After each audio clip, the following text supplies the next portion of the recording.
नए जो finance commission है उसके लिए इत्तफाक़ राय पैदा करने के लिए जल्दी मुज़ाकरात का आगाज़ होने वाला है और तमाम जो इसमें स्टेक होल्डर्स हैं अपनी अपनी ज़ाहिर है कि तैयारियाँ कर रहे हैं और जो वफाकी गवर्नमेंट है वो अपनी जो हिकमत अमली है वो बना रही है।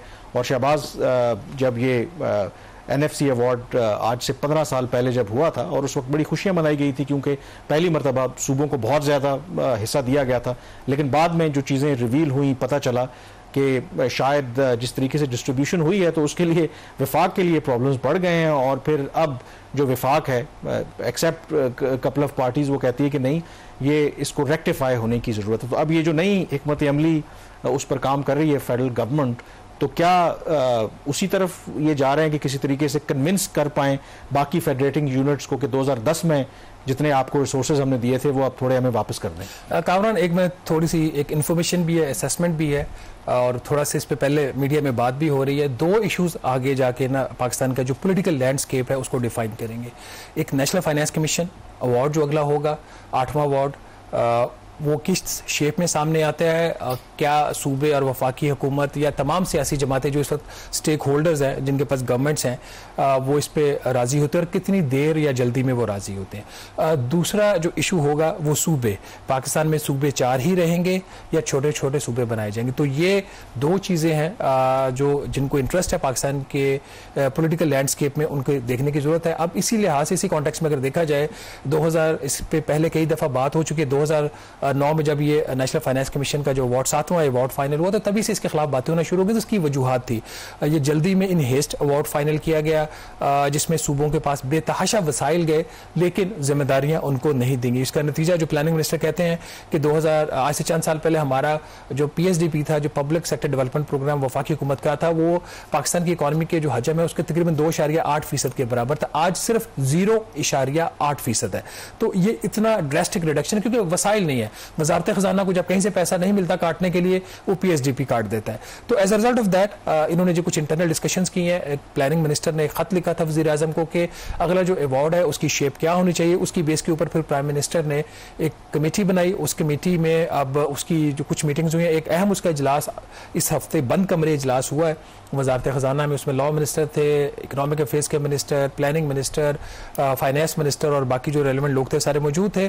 तो मेरे ज़राए के मुताबिक उसमें जो वफाकी हुकूमत है वो 2-3 बड़े पॉइंट्स के ऊपर सोच रही है। जो सबसे मोस्ट इंपॉर्टेंट जो इनका पॉइंट होगा कि जो सूबों को इजाफी वसाइल गए हैं और अखराजात अभी भी वफाकी हुकूमत के पास है ज़्यादा, जो सूबों के पास होने चाहिए एज पर द कॉन्स्टिट्यूशन, वो ये होगा कि इक्विटी और फेयरनेस की बेस के ऊपर अब अगला अवार्ड जो है वो नेगोशिएट किया जाना चाहिए। उनके मुकाबले ये वाला जो अवार्ड है अनफेयर है, इसमें इक्वालिटी है ही नहीं। तो इस जब ये बात करते हैं इक्वालिटी की तो उसमें जो सबसे अगला इंपॉर्टेंट पॉइंट आता है कि गिलगित बल्तिस्तान, ठीक है उसका एक स्पेशल स्टेटस है, but these are people who live in Pakistan, जहां पे पाकिस्तानी वसाइल इस्तेमाल होते हैं। अगर उस अवार्ड में उनको पैसा नहीं जाता, डिविजनल पूल से पैसा नहीं जाता, वो वफाकी हुकूमत देती है। इसी तरीके से आज़ाद जम्मू एंड कश्मीर है, फिर Islamabad capital territory which in fact is the responsibility of the federal government. इनके हवाले से एक्सप्लिसिट एलोकेशन वफाकी हुकूमत मांगेगी, पॉइंट नंबर 1, जिसके ऊपर गालिबन सिंध को एतराज़ आना शुरू हो गया और उन्होंने कम्युनिकेट भी कर दिया है।